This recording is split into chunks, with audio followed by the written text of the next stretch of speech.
Welcome to the East Coast College Admissions Podcast, the podcast where we guide you through the ins and outs of the college admissions process. I'm your host, Cleopatra, and today's episode is all about financial aid, a topic that's not only critical but often overwhelming for both students and parents. We'll break down everything you need to know about the FAFSA, scholarships, grants, and financial aid packages, specifically focusing on how this process works at East Coast institutions. Whether you're just starting to think about college or you are deep in the application process, this episode will give you a clear understanding of how to navigate financial aid so that you can make college more affordable. Let's dive right in. What is financial aid? Let's start with the basics. Financial aid is any form of funding that helps you pay for college. This could be money you don't have to pay back, like grants and scholarships, or money you eventually have to repay, like student loans. So there are three main types of financial aid. Let's start with 1. Grants. These are typically need-based and don't have to be repaid. Grants often come from the federal or state government or directly from the college itself. Scholarships. Scholarships are merit-based or awarded based on specific talent, academic achievement, or personal background. Like grants, they don't need to be repaid, but they may have requirements for maintaining them, such as a certain GPA. Loans.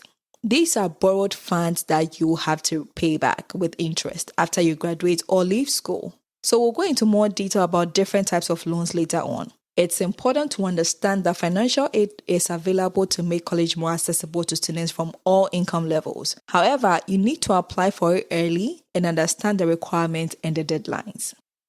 Now let's talk about the FAFSA, the free application for federal student aid. This is the first step in getting financial aid for most colleges and universities, especially on the East Coast. The FAFSA determines your eligibility for federal grants, loans, and even some work-study programs. So here's how that process works. Let's look at when to apply. The FAFSA opens on October 1st every year, and you should aim to complete it as early as possible. Some financial aid is given on the first-come, first-served basis, and early applicants have a better chance of getting aid before the funds run out. What would you need? Before you begin, gather all of your documents, and this includes your family's tax returns, W-2s, and information on other sources of income. You also need more details about any assets your family holds. Your expected family contribution, the EFC. Once you submit the FAFSA, you will receive a number called your expected family contribution, or EFC. This number determines how much your family is expected to contribute towards your education and helps colleges figure out how much aid to offer you. Let's look at FAFSA for East Coast schools. Many East Coast schools, especially those with higher price tags, use the FAFSA as a baseline to determine what federal aid you're eligible for. But they also use additional financial forms like the CSS profile to calculate institutional aid. The FAFSA can be overwhelming, I tell you, but remember, it's your ticket to unlocking a wide range of financial opportunities. So now let's dive right into scholarship and grants, especially focusing on those available to students applying to East Coast colleges and universities. Number 1, the East Coast specific scholarships. Many schools on the East Coast offer their own merit-based scholarships. For example, Boston University has the Trustees Scholarship, which covers full tuition. The University of Virginia offers the Jefferson Scholarship, and Duke University offers the Robertson Scholarship, which covers full tuition and provides a leadership development program. Number 2, state-based grants.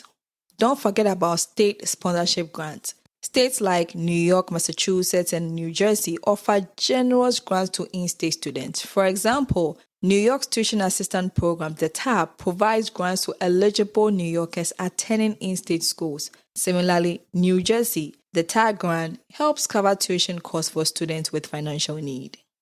Last but not the least, institutional grants.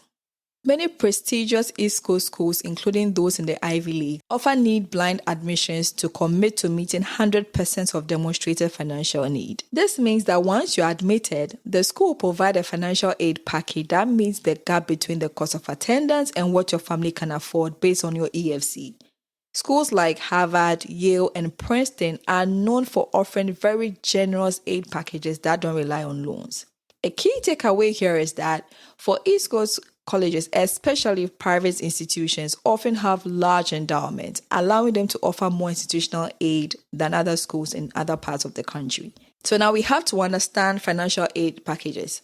Once you've submitted the FAFSA and your scholarship applications, you will start receiving financial aid packages from schools that have accepted you.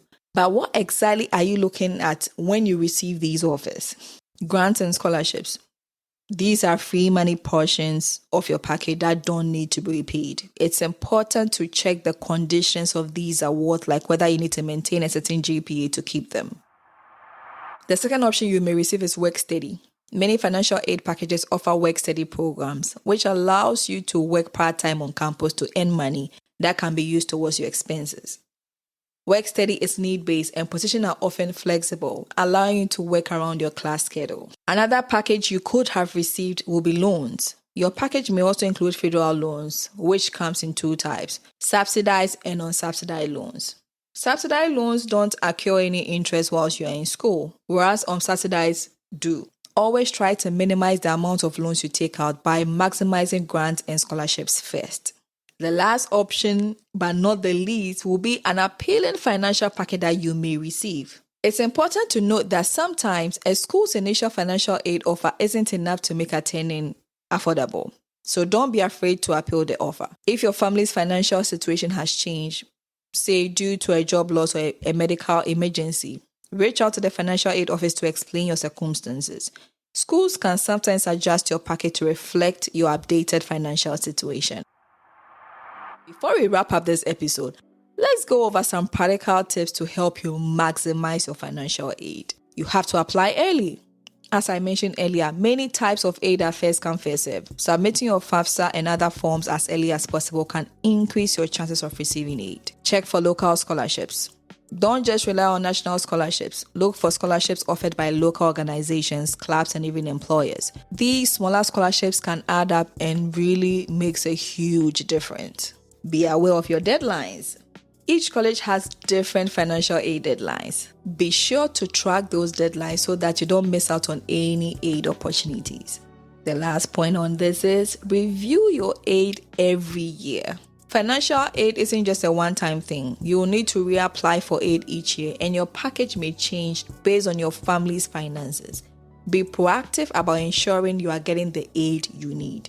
Financial aid can seem like a complicated process, but understanding the basics like the FAFSA, scholarships, and grants will help you make informed decisions.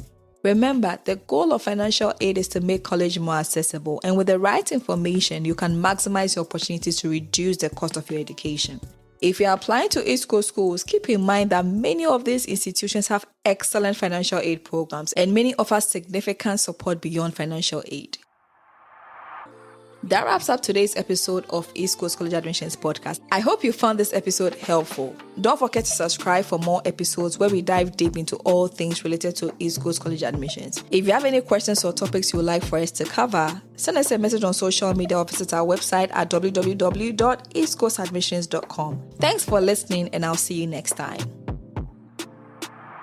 For more information on financial aid in the college admissions process, head over to our website at www.eastcoastadmissions.com and follow us on social media for the latest updates and insider tips. Don't forget to subscribe and leave a review if you enjoyed today's episode. We are here to help you navigate your college journey with confidence.